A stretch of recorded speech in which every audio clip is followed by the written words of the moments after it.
Good day to you all, ladies and gentlemen, and thank you for tuning in for Round 5 of the MRC BF1 League Season 2, coming to you today from Aston Classic and broadcast on Twitch.tv by us here at Sim Broadcast. My name is Travis Mehlinger, and it is not unusual to be joined in the commentary box by Tom Jones. However, it is unusual to run an impromptu non-championship race, so we have a bit of a change in the proceedings today. Haven't had enough drivers turn up to consider this an official meeting, so rather than call it off entirely and rather than conduct a farce in mimicry of the 2005 USGP, we'll dispense with some of the pageantry, some of the strict procedure, and we'll have a bit of a laugh instead. Tom, welcome. We didn't expect to be calling an event like this today, but this is what we've got. We'll have a good time regardless. Your thoughts coming into a non-championship event that we hadn't planned for? Yeah, it's. I think it's a bit of a shame that we're not running a full championship event, but we're making the best of the situation that we have.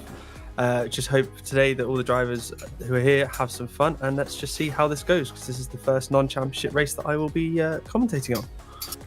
Well, I'm glad to be here with you to call this non-championship race. You can see there on the screen the configuration today, a very fast circuit on Aston, the Aston Autodrome, part of the classic circuit with a custom layout. The very long sweeping bends coming to the front stretch and into the AS2 reverse chicane.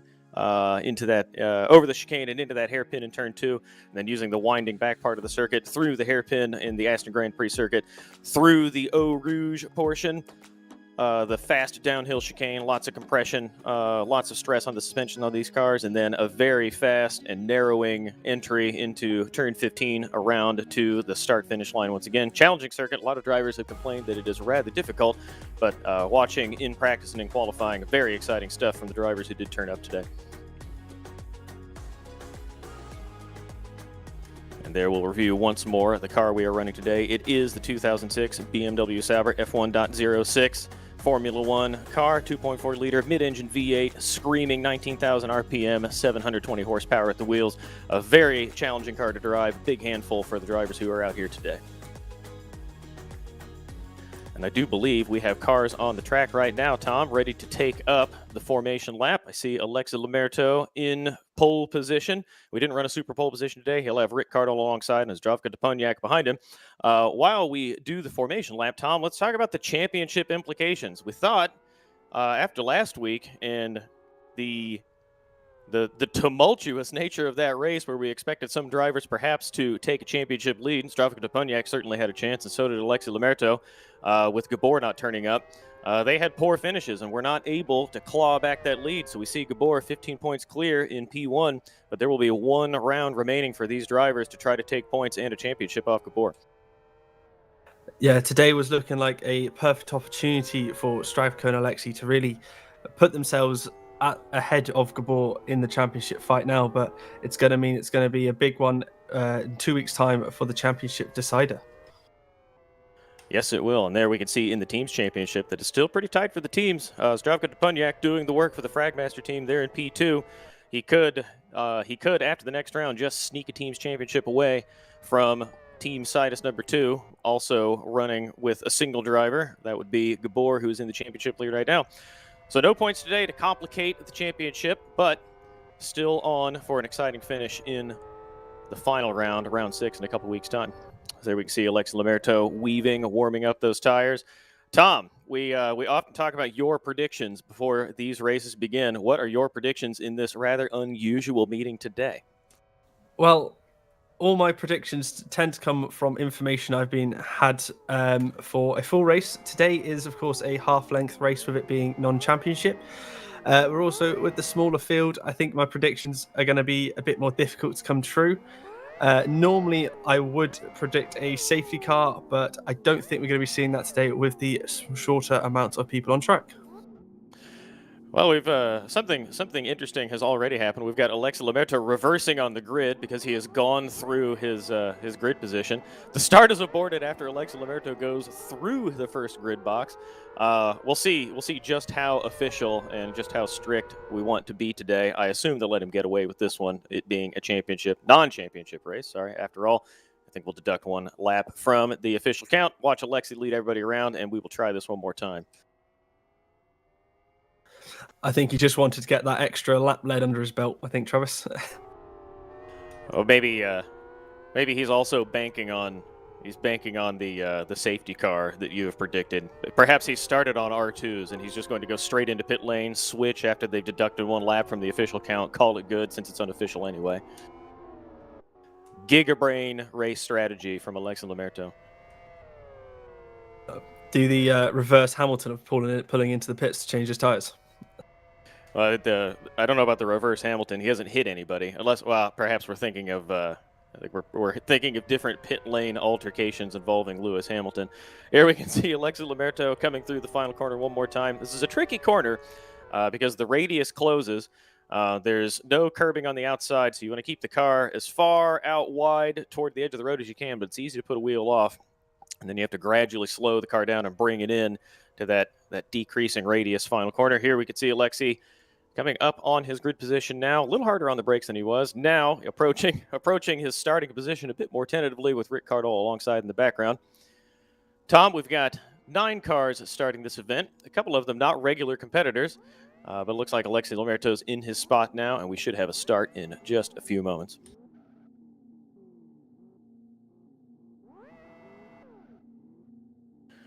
There we can see cars taking up the grid spots. We do have 2 guest drivers today to try to fill out an unofficial grid. We do have Kid, and we've got Yasin Bidal, I think is not a regular competitor, though he was entered.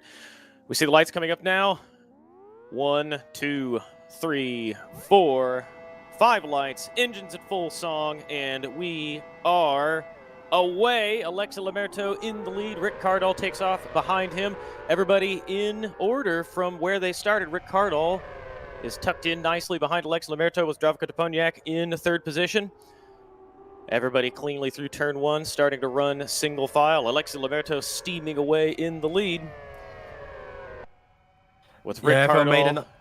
Sorry, ahead, Travis. Everyone made a nice clean start through that tight twisty of turn 1, 2, and then we got into the chicane there. I think Rick Cardall's made a bit of a mistake, and there's been carnage in the background, people around. I'm not sure who it is. I think it might be Patrick Satoni, who's off into the wall. Nah, it's David Gage off into the wall. He did collect Pablo Saitone. It looked like somebody got into one of the bollards that marks the chicane there, and David Gage just got touched and sent around backwards. Everybody else coming through cleanly, though. Alexi Lamerto still in the lead with a healthy gap on Zdravko Toponiak, who has moved past Rick Cardall, who fell to 5th place. It was a bit of a shuffle coming through the infield, the back part of the circuit.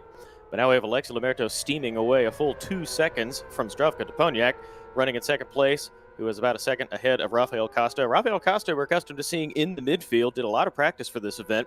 Kind of a shame for him that we don't have an official race, because he was mighty quick in practice and then in qualifying. Seeing him run near the front, though Rick Cardall does just get him before the line to move back up to 3rd position. Yeah, I think Rick Cardall and Ayub might have had a slight collision, because Ayub did end up in the wall there, so he has gone into the pit lane now to, I think, possibly repair that damage and maybe change tires depending on what he started on. Yep, I believe you are right. We are seeing the field get a little bit stretched out now, but we do have a race further back. Alexi Lamerto is running away in the lead, but we do have Kid, one of the guests today, 420 Kid, all over Rafael Costa, who has fallen down to 5th place. So a nice tight battle coming through at the back part of the circuit. Kid wants to take this position and some scruples in this non-championship event. Yeah, it's going to be interesting to see how these individual battles develop during the race. Of course, with less cars on track, it's going to enable more clean air running, as we have Ayub leaving the pit lane now, just a few seconds up the road from Alexi Lamerto, so he might be having issues with getting laps shortly.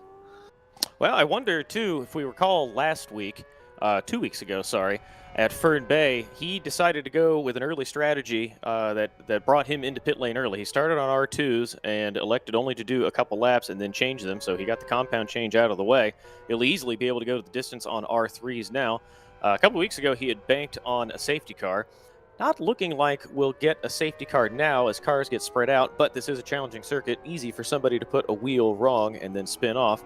So this could yet work out for Ayub. Everybody is still compelled to follow the rules, even though this is an unofficial meeting. So maybe this will yet work out for Ayub. Yeah, it's a good point, but also Ayub did end up in the wall and lost a lot of time on the grass, as we saw on screen there. Just some good fighting there. I think Bido has spun out in the background there. Yeah, there he is, rejoining safely and out the way of everyone. So nice safe rejoin for him as he goes through the fast and flowing section there. Yeah, it's easy to get it wrong through there and get into the tires going through those fast corners, and it looks like that's what he did, is just clipped one of the tire stacks and then got it all wrong. Now struggling with the rear of the car coming through the Yasin Bidal through the final corner. The rear's a little bit hot. Got it wrong, lost the rear of the car coming out of the corner. He did light up the tires, the rear tires, while he was going around backward to keep the car from running into the wall at full song, and then manages to gather it up. Now slowly coming back to pit lane. Looks a bit different from what we saw a couple weeks ago, Tom. Yes, indeed. But back at the front there, I think Rick Cardell's slowly closing a bit on Stravko Koponiak, and Rafael Costa is closing up again. So we could be looking at a fight here for second and third position, because Kidd is still not letting Costa get away from him. No, he is not. So we've got a couple pit stops. A couple cars have, as Stravko predicted before the race, he sent us some notes, and one of his notes was that it is a challenging circuit, easy to go off in a big way, and we've seen a couple drivers do that already. Alexa Lamerto leads with Stravko Koponiak in second position. Rick Cardall has moved back up to third after shuffling down at the start. Rafael Costa in fourth. Kidd has taken fifth position after a shuffle in pit stops. He was running sixth and trying to catch Rafael Costa, now up to fifth. David Gage is in sixth. Pablo Saitone in seventh position as Yassine Bidal spectates, and Ayub running around at the back in eighth position. Just took a pit stop a few minutes ago after going off. See if he can make up time on circuit. Yeah. So Tony, I believe, having a slight issue there, but he's got going and he's lapping around on his own. He just needs to find his rhythm and start closing in on the guys ahead. As Rick Cardell now is leaving the pit lane and looking to close up the gap and see if his strategy can work for him. Yeah, Pablo Saitone did a nice pirouette at the start-finish line. I don't know if we quite caught it on the stream, but it was the indicative of the kind of event we're going on today. He lost it coming through, did a nice 360, will have lit up the tires and does need to tiptoe around a little bit, but manages to keep it out of the fence and on his way. Watching Kidd on stream now, trying to catch Rafael Costa. These two promoted to third and fourth now as Rick Cardall comes into pit lane. Kidd not going away. Rafael Costa is gapping him ever so slightly, but Kidd will have a nice slipstream, though I don't know that he's going to get pulled along and be able to make a move into turn one. Still too far back right now, but he will close up coming into the first corner. Yeah, I think what we're seeing is Kidd is definitely faster through this first few corners, this first section of the circuit, and I think they're quite even through the middle. And then I believe Costa's just got the legs on him at the final sector. So he's able to just get enough of a gap before they get back onto that start-finish straight, so he doesn't get overwhelmed by the slipstream. Yes, indeed. And I think this is an interesting show from Kidd. We don't see him that often in these kind of events, as we see Pablo Saitone spectate. Now we're down to 7 drivers. Kidd is very talented. He's turned up to fill out the grid today because it's an unofficial event without any practice, and we see that he's got pace. He's keeping up with Rafael Costa, who did a lot of practice for this event, was very quick in practice of qualifying. So Kidd, without any practice, just jumping in the seat in order to help put on a show for us. Is putting on a show of his own, quick in a car that he has not done much time in around this circuit. Impressive show from him. Yeah, indeed. Just have to see if his car control lasts as he gets through the race and the tyres get a bit worn, see if he's able to keep it on track through these challenging corners. All right, we are 1/5 of the way through right now and watching Alexa Lamerto on stream. He's coming through that chicane. Alexa Lamerto in the lead with Stravko Koponiak about 8 seconds back in second position. We've got Rafael Costa now with mirrors full of Kidd. Rafael Costa in third. Kidd wants that position. Ooh, good traction by Kidd coming out of the corner. Looks like Rafael Costa got it a little bit wrong, and Kidd is through into third position. Moves Rafael Costa wide, and off he goes. Yeah, fantastic battle through that section there, and he was able to just get the drive out the corners, and Costa, quite wisely, I think, backed out knowing he wasn't going to have a chance to try and hold it around the outside. It was a lost fight already, so you just have to keep in there and just try and use him to get a bit faster and get himself back up to the guys ahead. Yeah, I agree with you. Heads up driving by him to just kind of ease out of the throttle, let Zdenek Kidd take the position, and now he can run his own race. It looks like Kidd might get away from him a little bit. Kidd's got a bit of a gap as we watch Stravko Koponiak. I think Stravko really wanted to run a full race today. He did a fair bit of practice before the event. Was looking good to run strongly. He's had a bit of bad luck in past events. 2 weeks ago, fell all the way down the order after an early mishap and then clawed his way back from 2 laps down to run on the lead lap after a late safety car and then caught up with the back marker. Today was supposed to be the day he could take valuable points and be neck and neck with Gabor in the championship, but wasn't meant to be. Costas watching once Rafael again got Costa. right No, go onto ahead, the Tom. back of Kidd, using that slipstream in the early part of the track to get right onto him, and now following him on through the faster sections. He's a huge wobble there, but did very well to hold it. That could have been very bad for him. Yeah, he just clipped the grass and on compression in the middle of that very fast downhill chicane. Watching Alex Lamerto, who has gone past Ayub. So Ayub, perhaps that was not a strategic call. I think you were right, Tom, that his race is compromised by having taken a bit of damage early on. Now 1 lap behind Alex Lamerto in the lead. Remember, of course, with this being a non-championship round, this isn't going to affect the point standing. So a bad result here for Ayub isn't going to affect his championship chances. No, it will not. You are correct. Just watching Zdravko Deponiak on board, talking about him just a moment ago and how his championship hopes have been dimmed slightly. Only 1 more round next week to try to take the championship lead, or take as many points as he possibly can, and finish as high as he can. Hearing that Costa has crashed somewhere. He has indeed. Oh, he's collected Kidd, so the two of them came together. It looks like in this chicane. Very difficult to go side by side through there. I suspect Costa was behind and tried to make a pass, perhaps went a little bit deep on the brakes. Now Kidd struggling with those rear tires. We've seen this. This is a theme with these cars, that if the rear tires overheat, they lose a lot of grip, and it is very difficult, like driving on ice, trying to keep the car between the lines. And now Rick Cardall promoted up to 4th position. Kidd will have to wrestle that car back to pit lane. Tom. Yeah, so much power going through those rear wheels. When you get them too hot, they're just not going to grip at all. They're just going to make you practice your Swan Lake impressions. Swan Lake impressions, I like that. Thank you. Still watching Zdravko Deponiak. Alexi Liberto has taken off in the lead, keeping an eye on the mishaps going on around the rest of the circuit. Zdravko running 10 seconds behind Alexi Liberto, with Rafael Costa now recently promoted once again to 3rd position. Not sure what happened with him and Kidd, other than the two of them obviously having come together. Kidd in pit lane now. That promotes Rick Cardall to 4th. David Godge running around at 6th. Has been very quiet. And Ayub Elanouni, the only other car still going around, in 7th position, but he is 1 lap behind Alexi Liberto. Seeing that Kidd has completed his pit stop and back underway again, as we watch Rafael Costa come around at the back part of the circuit. And because the officials, apparently the officials feel official enough today to take these kind of events, these kind of incidents seriously, there is an investigation for the schmozzle between cars 46 and 420. Tom, what do you make of this? I think the officials need to chill out. It's a non-official event. What are they doing?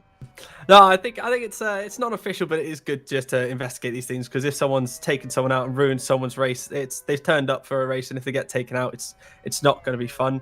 I just wonder. I'm purely speculating here, because of course I didn't see the incident myself, but I wonder if Kidd might have clipped the tires or something, which slowed him up a bit, and then ended up having Costa just absolutely pile drive into him. That's just my pure speculation, because it is quite a tight and twisty section of the track there. And it's also very easy to get a wheel wrong, go into one of those tires or one of the bollards, and then spoil it for anybody coming in behind. Hearing, we got Elmo in our ears that Kidd outbraked himself, and thus the two came together. So it goes. Seems like it was unintentional. We await the verdict from the stewards.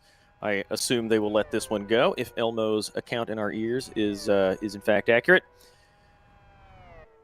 Still watching Alex Lamerto go through. Oh, now back to Rafael Costa. Rafael Costa coming through this very difficult downhill chicane, affectionately referred to as Eau Rouge, though running it in reverse today. Very challenging corner, probably one of the most challenging in LFS. Tom, we did, I don't know if you were part of this, but the holiday kind of fun event, I think it was one of the anniversary events we did with the Sim Broadcast team about a year ago. We did Formula One cars through part of this configuration, and it is absolutely terrifying going through that sequence of corners in a Formula One car. I have to say, Travis, I wasn't part of that. No, I joined towards the end of 2021 is when I joined, but no, I wasn't there for any of the Christmas events this year either, as I was away on my holiday then.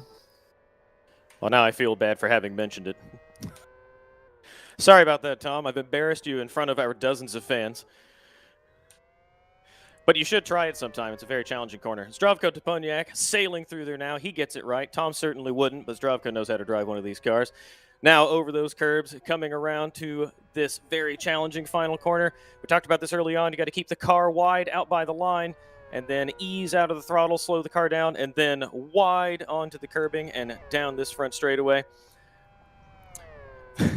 There we go. Tom, We I have will our let you take this race control message. We have our race control message for the incident that was caused. And of course, Kid has been penalized harshly for his outrageous driving, which caused that collision between the two of them there. I'm sorry I was so hard on you a few moments ago, Tom, but I feel like that was a good recovery. Thank you for bringing that. Now I wonder, so they are fairly strict about the chatting rules in these events. This is something we could talk. This is something we could talk seriously about in just a moment, as we have a car beached. I can't tell if that is Kid. That is Kid beached. So perhaps he was. This will lead perfectly into what I was about to talk about. Perhaps he was chatting to apologize and got it a bit wrong and into the sand. What I was about to say is one of the rules. We got a serious moment here. One of the rules in these events, in order to make it fair for the competitors, in order to avoid any unnecessary distractions, is that there is no chatting during the race. So I wonder what the officials realistically expected from Kid there, if he was supposed to chat and profusely apologize in contravention of the rules about chatting, or if they were just going to let it go and let him, let's say, serve that penalty after the race. Tom, what do you make of this? Well, it is quite clear that you have to ask for permission to chat yourself, and I'm just saying I didn't see any. And there it is. There's a drive-through penalty for chat. I really hope Kid is listening to the broadcast and doesn't feel persecuted, because he would feel like this is utterly farcical from the officials if he didn't know what was going on. No matter what happens, no matter what happens afterward, I think this has thoroughly ruined Kid's race, unless they're willing to give laps back to him for their curious decision making. But we do thank him regardless. We do thank him regardless for turning up today and helping fill out the grid. And he has impressed us with his driving. A bit unlucky a few moments ago to go off there. But turning up with no practice and wringing the neck of this Formula One car is no small feat. So we thank him, even though we have made him a punching bag in the last couple laps. Yeah, we do thank him for being a good sport as he goes in to serve his drive-through penalty there. So what would have been peak Michael Masi is if they had cleared his penalty as he crossed the pit entry line. Maybe they. I think Jonathan Provost is in here with us listening, so perhaps we'll feed him ideas to further abuse Kid. Yeah, so we'll give him a break for a moment. Let's reset the order. We're coming up on the halfway mark in this unofficial round 5 of the BF1 series. We have Alex Liberto in the lead. We've not watched him for a while because there's really not much to see. He's running a typical Alex Liberto clinic at the front. Zdravko Toponiak is 18 seconds back in P2. Rafael Costa, after some trials and tribulations, a little bit of shuffling early on, has reclaimed third position with Rick Cardall just behind him. We do have a race going on there. We can see it on stream right now. Looks like Rafael might be struggling with that corner, Tom, because this is where Kid caught him earlier. Yeah, I think it is definitely a sweet spot. I see Rick Cardell going for a move up the inside, doing well, hold it on the brakes, but Costa is holding it round the outside. They're going, a sensible move by Costa to back out there. That's not the sort of place you want to be going too wide. That would almost definitely end up with one of the cars taking a trip into the barrier. So we'll be honest with everyone for a moment, because we were discussing before the event whether to run it because we didn't have enough competitors. We ultimately decided to run an unofficial event so that we could give the drivers who practiced an opportunity to go around, actually have a race. And this is what we hope to see. This is why we chose to stream it, because of driving like that. The two of them going side by side into that chicane. As I said that, I saw Zdravko Toponiak loop it coming out of the chicane into the back part of the circuit. He's gone around to put the nose straight into the wall. I think he might just get away with this. He didn't hit any of the suspension. Straight into the wall with the wing. Tom, Zdravko Toponiak, a bit of lapse in concentration, perhaps listening to me. He said he would listen to the broadcast while he was racing, and I said we would say only nice things about him. There's your ball on a tee, Tom. Go for it. Well, since you said we were going to say nice things about it, I would say he did very well to only hit the front of his car. I think that was very, very good of him to not completely write his car off. I agree with you. Yeah, that was very polite, Tom. We'll give you a mulligan on that one. Perhaps you can say something a bit more faithful to the reality if we see another one of these mistakes from Zdravko, which we typically don't do. Zdravko has chatted that he's on the wrong set. I don't know why he's telling me that. It's not my fault. But he is now back underway through the first corner and off and running. I do have to ask, did he tell you that in the race server, at which point I didn't see permission for chatting? He did indeed. And No, Jonathan Provost can see this quite clearly, and he can hear me quite clearly, so I'm sure he'll take a dim view of the unprompted and unpermitted chatting.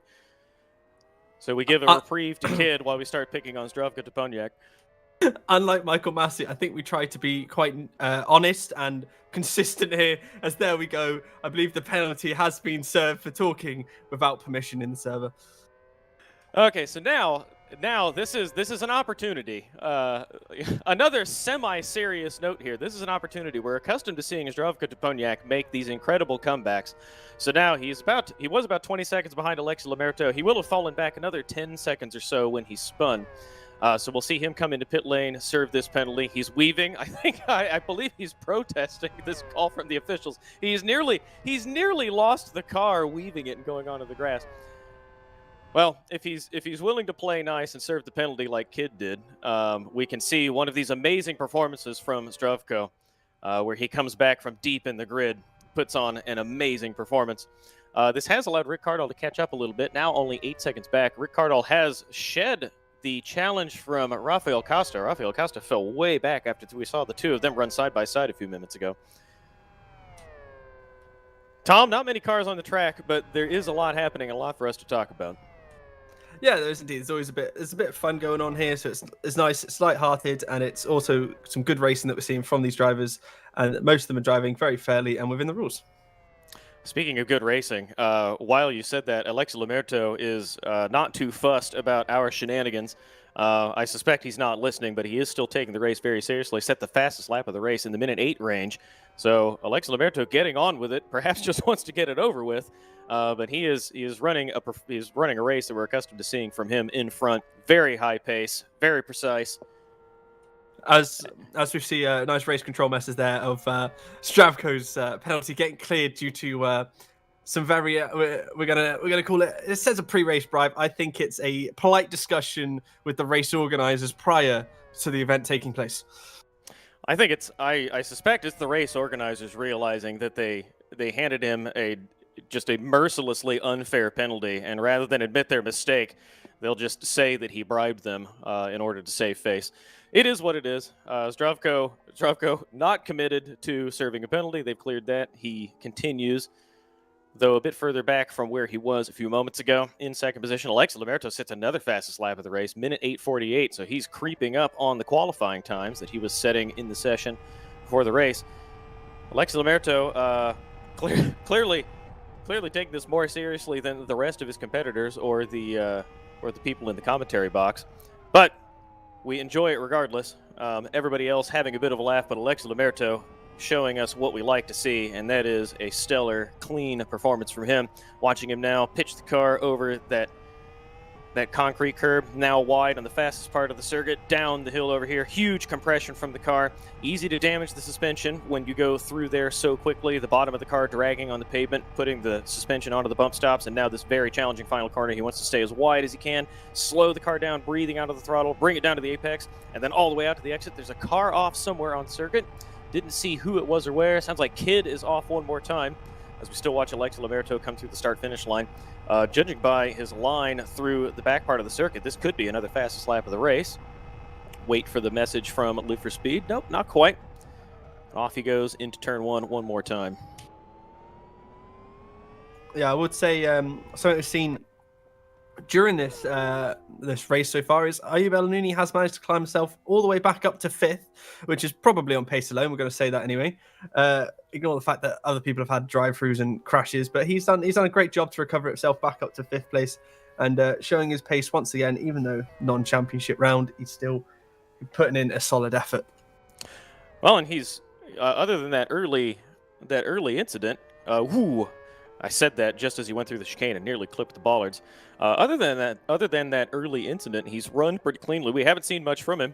Rafael Costa has been struggling a bit, so I suspect that Ayub may yet be able to catch him. Ayub's not that far back on circuit just as we said that, Rafael Costa completely misses the entry to the Eau Rouge chicane, hits one of the tire stacks. Ayub goes through, will take that position. Rafael Costa well off the circuit, hard into the tires. I think he got the tires there and didn't actually hit the Armco barrier.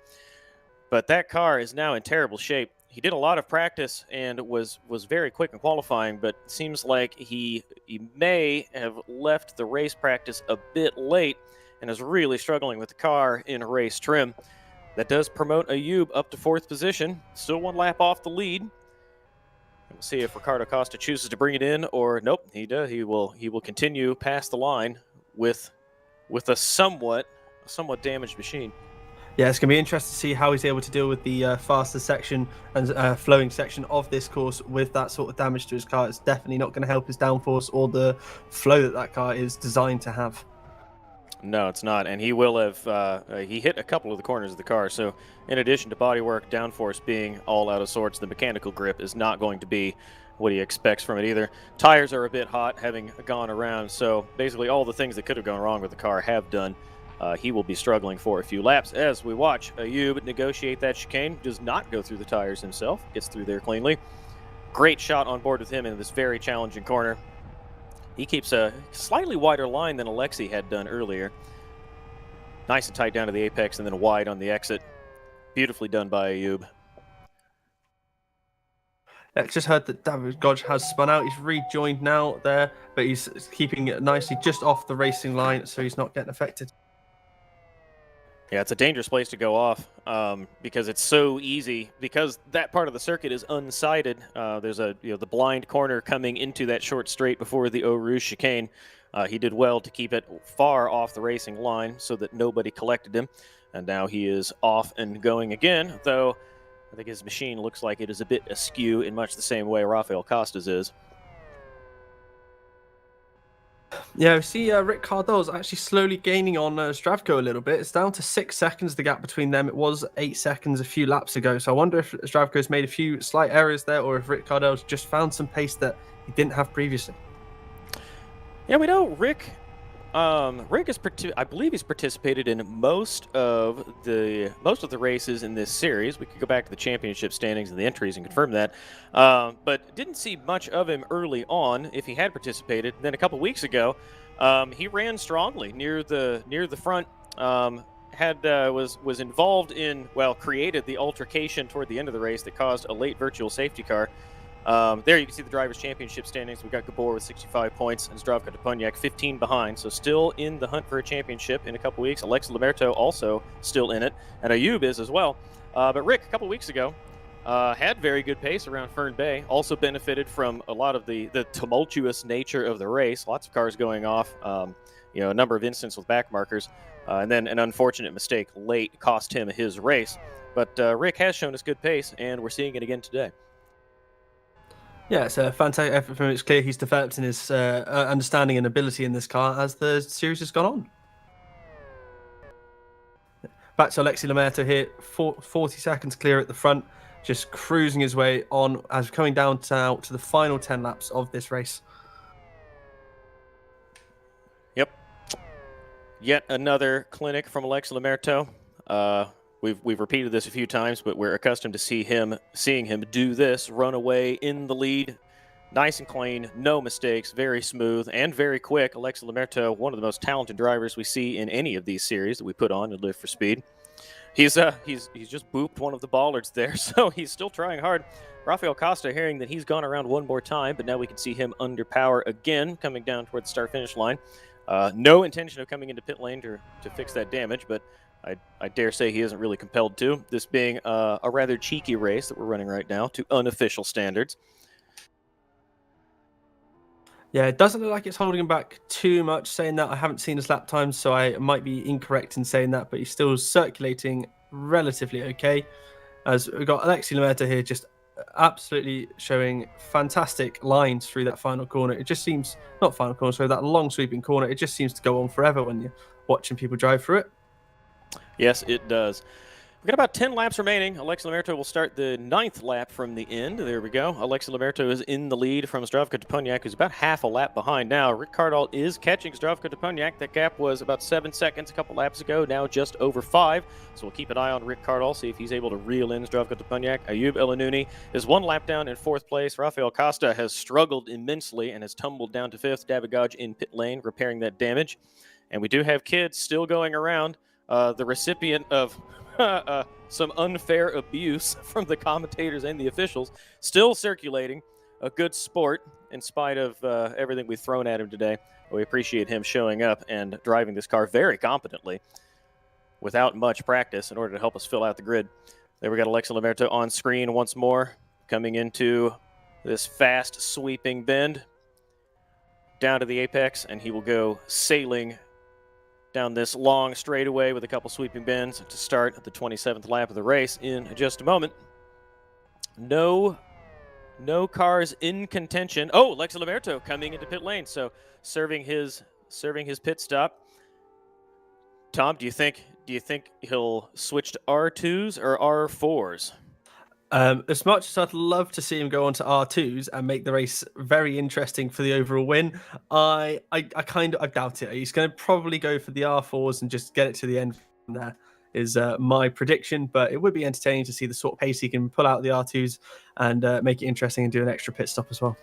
It would be entertaining. I agree. I had Elmo grumbling in my ear as though that were a serious suggestion to jump onto R2s as he comes out alongside Ayub. Ayub takes his lap back with authority as Alexi Lamerto flies out of pit lane. He'll struggle a little bit to get these R4s up to temperature, though. The very fast sweeping corners that use maximum downforce will certainly help the compression in the tires, bringing up the surface temperatures and the pressures. Ayub Elanuni back on the lead lap, not reflected on the timing tower just yet, but it will be in a few moments. Ayub could come back. It's not over yet. 7 laps remaining. David Gage goes through that chicane once more, puts a nice bend in the left front part of that wing. He doesn't need it for much longer anyway, so it should be okay for him. Fair call there, Tom. Rick Cardall, we still have a race on. Rick Cardall is catching Zdravko Toponiak. That gap now down to about 4 seconds. So Zdravko, we know he is struggling a little bit. He complained, he messaged me as though I had something to do with it about his setup not being optimal for the race, and that much is clear. Rick Cardall's obviously working better for him, or perhaps just expressing a bit more talent today. We can see Rick Cardall in this nice overhead shot, wide of the line like we talked about. You bring the car in nice and tight. Get a good exit here and try to gain even more time on Zdravko Toponiak, who is just coming under the bridge now. Rick Cardall about 3 seconds behind. Rick Cardall is catching him up, and he's got time to finish this, to get the job done before the end of the race. Yeah, it's a fantastically exciting build-up we have for the finish here, with him closing on in. Just going to see if, as he gets closer, if the pressure's going to hit Zdravko, and then you're going to see Zdravko maybe respond with some added pace that he's been saving up. But of course, as you mentioned, with Zdravko saying he's not got the optimal setup for it, he did mention he designed it so the suspension would last the full 70 laps with the high compressions that we have through this circuit. But of course, he doesn't need it to last that long. So I think his suspension's not quite optimal, of course, for this. No, I think you're right. You really drew me in with your sales pitch for the exciting conclusion of the race there. Tom, I swung at that softball to make fun of you, and then something exciting happened. Zdravko Toponiak got it wrong, went off before the chicane, and Rick Cardall goes flying through. By now, I would think that I've learned something. Making fun of Tom will never actually bear out in results for myself, and I took a chance and failed once more. Zdravko Toponiak now about 2 seconds back of Rick Cardall. Zdravko is lifting. He's coming into pit lane. Tom, make one of your incredible predictions. I'm going to guess fuel and R2 because he hasn't pitted, has he? But if he has pitted before and changed tires, then I might be wrong. But if he hasn't, I'm going to take a guess R2s, and it'll be exciting, but it probably won't go well for him. So I'm looking here. He's still stopped. He's on R4s. Zdravko, if you're listening, that's no fun. We wanted boiling hot R2s to conclude this race. You should be ashamed. This is a farce. Anyway, Alexi Lamerto coming through the final corner one more time. Alexi Lamerto not struggling at all. Everyone else finding this circuit rather difficult. I think Zdravko is still stationary in protest for me making fun of him. He's probably whipping up another chat message to draw the ire of the officials as Alexi Lamerto comes through to start one more lap. This will put Zdravko a lap down, stationary a long time, repairing that damage. He may come out side by side. No, Alexi Lamerto just goes through ahead of Zdravko Duponiak. 4 laps remaining for Alexi Lamerto now, with Rick Cardle now promoted to second position after Zdravko fell back. Yeah, I wonder how long of a pit stop Rick Cardle might be looking at doing. I think he hasn't pitted yet. I might be wrong, but we'll find out. Oh, he has pitted, so I think he... Does he need to change tires? I won't know. I'm not 100% sure, so we'll have to get that confirmed. But yeah, he's clear away. I've just been told he has changed tires, so he's cleared away for that second position. Is going to be here, and Ayub has actually overtaken Zdravko, as Zdravko has just had the message from race control telling him he needs to pit for R2s for, it's a technical term, funds. I think engineers at Pirelli coined that term. Funds being when the sidewall of the tire gives up and pitches you into the Armco when you least expect it. We'll see if Zdravko cares at all for the shenanigans. No, he does not. He'll go steaming past pit lane. I assume by now he's turned off the broadcast because he's had enough of our nonsense. But 3 laps remaining. Alexi Lamerto in first position with Rick Cardle now having cemented that second position. Ayub has gone through. Oh, I was about to say Ayub had gone through and took third position, but he's just clipped the bollards. Bit of a breathtaking moment for him. He's on for third and took a bit of a ragged line through the chicane, manages to gather it up. Zdravko Duponiak about 10 seconds behind him, so if he wants a chance of catching Ayub needs to make another mistake, and Zdravko will need the grip from those R2s in order to find the pace to catch him. But of course, also, hearing in my ear... Oh, go ahead, Tom. If he does pit for R2s, he will need the grip and ability that tire will give him to get back past Costa, is what will have to happen, and I'm sure the R2s will make that perfectly okay. Yeah, Costa does have to pit, so that I don't think would make much difference to Zdravko Duponiak. I think if Zdravko is willing to indulge us here, what he could do is take R2s and then set the fastest lap of the race. He's not come in. He wouldn't want to yet because he would only have one good lap on those tires before they were utter garbage for the end of the race. Watching him come through the first corner, outbrakes himself a little bit. Seems like maybe the bias is a little bit too far back because it looked like he lost the rear of the car under braking. Not ideal, but he does manage to contain the beast and continue up the road now through this treacherous chicane one more time. Travis, I think him losing the car there was a sign that he might be on the wrong tire compound. I think he needs to go softer. It's very insightful, Tom. I think you are probably right.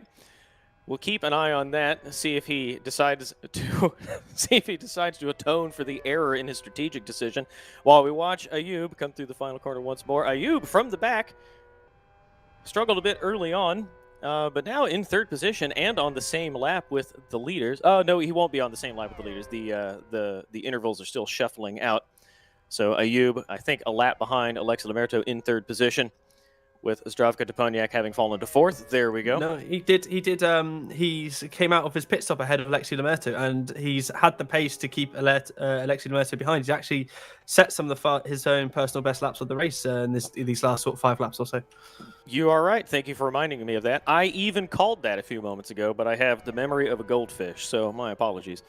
Watching Zdravko once more negotiate this very fast set of sweeping bends. This chicane has caught out so many drivers. It got Rafael Costa and Kidd together early in the race. Speaking of Rafael Costa, he has chosen not to pit just yet. He'll be disqualified, though we have seen some cheeky race control messages. One thing we do still take seriously is the rule about changing tire compounds. So Rafael Costa, his indiscretion will be met with ruthless scrutiny at the end of this race. He will tumble from 5th to a 7th place non-classified. I wonder if he'll have to apologize profusely as well for that non-pit stop tire change. Perhaps. We'll see. Zdravko Doponiak coming up to the pit entry. He's coming in. He's heard the call. Zdravko Doponiak is going to take R2's, see if he can swipe away a fastest lap of the race. Oh, he's left it too late. I've heard my ear that I the think he's leader, Alexis crossed the Lamerto, started the start-finish. final lap. Can you not? Right. Oh, yes, of course he is, Yeah. because he is a lap. Oh, yeah, sorry. Ignore me. I've gotten it wrong here. Yeah, leaders on the final lap. So Zdravko Doponiak left it a little bit late to take R2's. Costa has pitted. He's coming in now just ahead of Alexis Lamerto. We need to watch Alexis Lamerto to see where there he is. He's coming through the chicane right now. So Costa gets it done just in time, while Alexis Lamerto will watch him come through the final corner for the 34th time. Nice conservative line off the curbs on either side, and he comes sailing down this long straightaway. Here we got a nice shot of Alexis Lamerto negotiating these sweeping bends, nice and gentle on the inputs and over the line. There we go. Alexis Lamerto wins this 5th round, what became a non-championship race. Lack of participation today. If you're coming in late, we didn't have enough drivers to run an official meeting. Decided to run a non-championship race regardless. Alexis Lamerto crosses the line in 1st position. Rick Cardall takes 2nd place. A respectable performance from him. Kidd crosses the line, but he will be classified 6th or 7th when the results actually shake out after all the drivers cross the line. Watching Zdravko Doponiak come through now. He will take 3rd position, I believe, because he's ahead of Ayub on circuit. We haven't seen Ayub come through unless he's actually a lap back of Ayub. Yeah, still waiting for the rest of the cars to cross the line. It will be Ayub in 3rd position when he crosses in just a few moments. But Alexis Lamerto, the performance we're accustomed to seeing from him, started from pole position, led from flag to flag.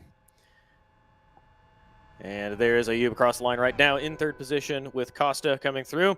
There we have the final result. Alexis Lamerto in 1st. Rick Cardall takes 2nd position. Ayub El-Anouni from the back early on manages to reclaim 3rd position. Zdravko Doponiak after a mistake. And then a strategic call for R2s. No pressure from anyone else around him. Finishes 4th position. Rafael Costa fell back a little bit from his qualifying position to finish 5th. David Gauge finishes 6th, and in 7th position, we've got Kidd. We thank him for turning up today and wringing the neck of this very tricky machine with very little practice.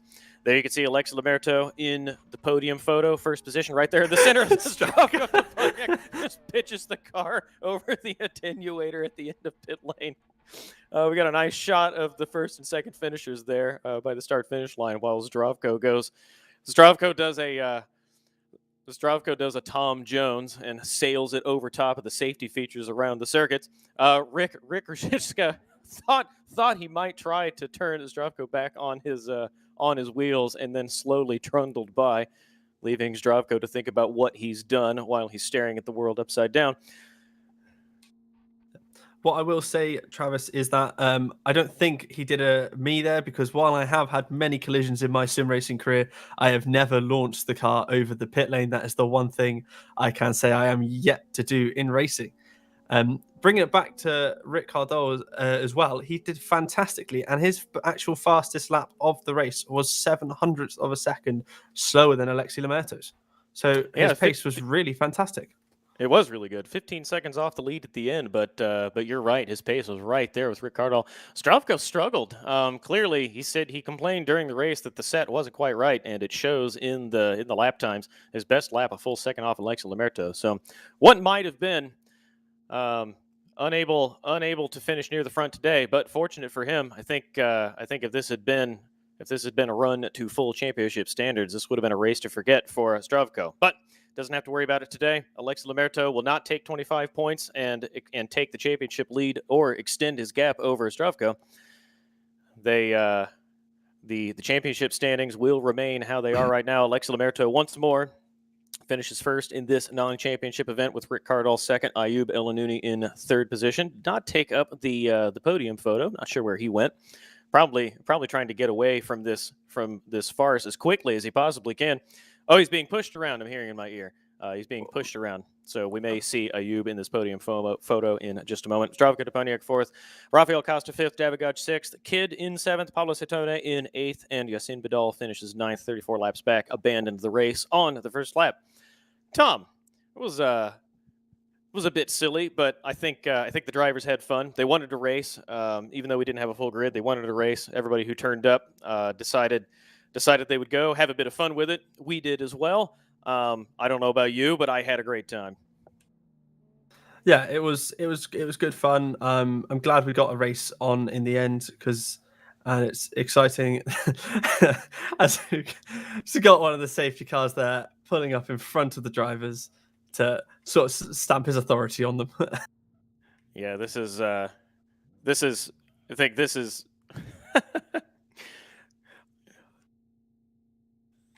trying to figure out what the course car in the background is doing. There this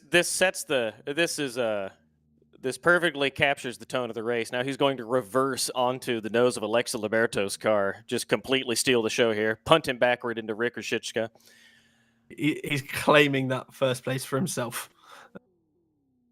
There you have it, Jonathan Provost, winner of his own race in front of all of these Formula One cars. First position, well done, Jonathan. I believe we do have some interviews lined up. Zdravko Deponiak has joined us in the commentary box. Zdravko, are you there? Yeah, hello. I suppose you're well. So first of all, we apologize. We were having a bit of fun. I hope you had a bit of fun as well. The strategic call there at the end, R2s. I think you miscalculated which lap you were on. Tell us about that. I was looking at my laps and forgot that I'm a lap behind. I appreciate your succinct explanation. On a serious note, you complained about the setup during the race and obviously struggled a little bit, but I think that probably turned out to be a blessing that it went wrong today when we were running a non-championship event and you're not losing points to Alexa Liberto.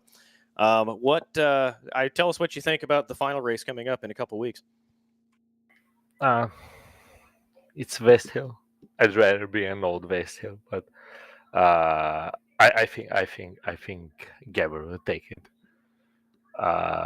He's really good at West Hill, and the difference in points is too big. But something can always happen. I need to get my teammates to drive. Maybe they can crash out and pick him up. I will remind you that 1 year ago, you put on a very exciting performance for us. I was standing at my desk and shouting into the microphone while you set fastest lap, and then we're clawing the gap on Alexa Liberto in the closing laps of the final race of the championship. So it's not over yet. You've been there. You can do it again. We hope we hope you can do it again in a couple weeks in the final round of the championship. Yeah, I was thinking that he has like 50% fuel today. That the speed that he had was amazing. I wasn't at my PC for the briefing, and I didn't know there will be only 35 laps. So like 2 minutes before race start, somebody said in chat it's 35 laps, and I was like, wait. So I tried to set the car for a shorter race, so I upped the pressure to maximum, and I misclicked on a traction control setting. Instead of a left mouse button, I clicked with the right, and that meant instead of increasing it by 0.3, I increased it by 3%. So the car was tail happy whole race. It was like being on the rodeo whole race. But yeah, his speed was awesome. If he repeats that at West Hill, it will be a tough fight. I hope to have a bit more time to practice, but yeah, it will be a really tough fight. You had a good fight with Rick for a while, and then is it with the changes to the traction control? Is that why you ended up making that mistake, which allowed him to get on past you? Was it? It was With that setup, I'd say it was a question of when and not if I beat it. So, yeah, I talked with the wall for a few seconds. Came out worse. Wall is still standing there. Yeah, rumor we has it they're a lot more sturdy than the F1 cars are. Don't let that stop you, though. You keep fighting that wall. Yeah, Well, I'll go in single player and crash it 10 more times, see what happens. Yes, do that a few times and see if it makes any difference. Well, we appreciate your honest assessment. I have one more question for you. As you said early on that you would listen to the broadcast, I assume you did because we were screaming for you to come in for R2s, and then you finally did it. Yeah, I did, and I listened. It was fun. It didn't bother me that much. I only got bothered. I was thinking that I'll get distracted with the commentary, but I didn't. I just got even more angry about my setup when you kept repeating how far off also is ahead of me. I was like, I was just looking at his lap times, and you were saying that, yeah, he has the speed. Zdravko has to find something, and I was like, I just can't put the power down because the car is fishtailing. I just had to wait on every corner exit for a second or two before I could push. Well, so that made me a bit frustrated. We appreciate your honesty with yourself. I don't want to speak for Tom. I'll let Tom speak for it. We said early on that we would be nice, and this was only good fun. But I would be lying to you if I said we're not relentlessly criticizing you to see if you would respond. I responded in chat, and then they gave me a penalty, and I even asked them for permission. Yeah, and they gave me permission. Then I said in chat that I had a wrong setup, and they gave me a penalty. And I was like, I'm not gonna do that penalty. They can disqualify me if they want to. But was that the weave when you came by the start finish line? Yeah, that was the weave that I'm not going into pits, and they cleared the penalty like a lap later. I think I'll have to take the blame for that one because I didn't have chat on it. I realized. I've just realized I didn't have chat on, so I heard Travis say that he's chatted me, and I was there like, well, I haven't seen a request for permission. So blame race control for not checking their facts on that one. Yeah, and then I wanted to do a fastest lap anyway. The race was over, but the lap would still, I think, post it. But I made a mistake on a chicane, and then I was like, well, I'll just push to the end of lap. And there's a bug with the barrier at the start of pit stops, at the start of pits. And I was just like, I was just crashing to barrier. Maybe it throws me so fast forward that I get a fastest lap. But I was still a bit shy. Brilliant, I love it. Well, we appreciate you being a good sport. We had fun calling this race. Looks like I think you had a few moments of frustration during the race, but it seems like you had a good time as well. So we appreciate you. We appreciate you getting on with it, being a good sport while we were giving you a hard time, being a good sport with the absurdity from race control. And we hope you do well in a couple weeks. Thanks again. Yeah, thank you. All right, we got one more interview. We've got Rafael Costa here. Rafael, you were quick in qualifying. Looked like you were on for a good start, and then seems like it went a bit wrong during the race. Tell us about your race. Nothing was like I expected, but it was a good race for me. Finally, not getting any. I forgot. I didn't have to drive through or nothing. So this was interesting. Finally, I didn't did nothing wrong on this race. I tried to fight for P3. First home laps I was P3, but I did some mistakes and I ended up finishing P5. But it was an interesting race. I did. Oh, I think we've lost you there, Rafael. But tell us through, you had a collision with Kid in the chicane. Do you tell us about your perspective of that and what happened from your angle?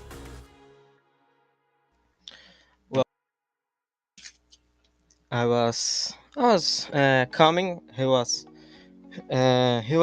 faster than me, but on lap before he did the same mistake, but wasn't enough to pass him. So he was going faster than me. Then he did the mistake again.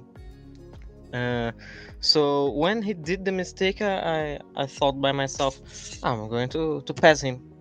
But then he entered in my on my front, on my racing line, and we had a crash. But hopefully it was just a contact, not nothing of nothing much. And then you had a bigger crash towards the end of the race where I think you got the fast left right a bit wrong, and you went through the tyre wall. Do you tell us what happened there? Did you touch the grass on the way in? You did. About which crash are you talking about? The one that I go to the left wall or the right? Why not both?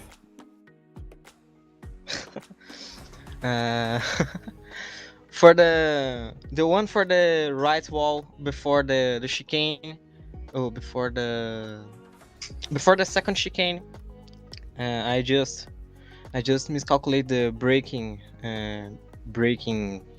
reference, and I got on the grass and ended up touching the wall.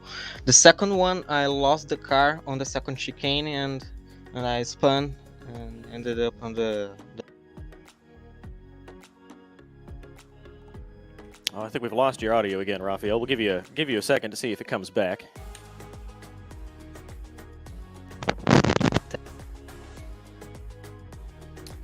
Yeah, it seems like we're having a little bit of trouble with Raphael's microphone. We apologize to him on behalf of the Sim Broadcast team, Tom. The dearth of mercy here after the learning is done, but we do thank Raphael for joining the race and joining us in the commentary box at the end. Oh, we've got Raphael back. I think you're echoing now, Raphael. That's sad, but I can't help it. About where did you lost? I'm not sure, but it's still cutting out. So we'll talk to you in a couple weeks' time. Maybe we can revisit this topic. Once again, thanks for racing today. Thanks for joining us in the commentary box. And I think that will wrap it up for us. Tom, your final thoughts on this this non-championship silly event we ran today. I think we had a good time. Yeah, I'd say it's a good bit of fun. I hope everyone who participated. I want to thank everyone who participated, even though it was no one was scoring points for it. Thank you for those who turned up, who weren't actually part of the championship, but turned up to make it a bit more of a fill the grid out a bit more. It was good fun to commentate on, and I hope everyone enjoyed watching and enjoyed racing in it. Yep, I agree. Everybody who endured our roasting today, we appreciate you being good sports. We do appreciate you turning up to race. And I think that will do it for us today. So on behalf of all the competitors who did join today, thank you very much for that. The MRC team for putting on this event. Rick, who decided we would go ahead with the broadcast. We had a great time. That was your call, and we appreciate you making that decision. The NDR team for helping to officiate this. Pete, Elmo in our ears. My co-commentator, Tom, thank you very much for joining today. My name is Travis Mehlinger, and we are Sim Broadcasts on Twitch.tv. Thank you very much, all of you who watched today. Wherever you are, be well, be safe, and have a great day. Thank you, and goodbye.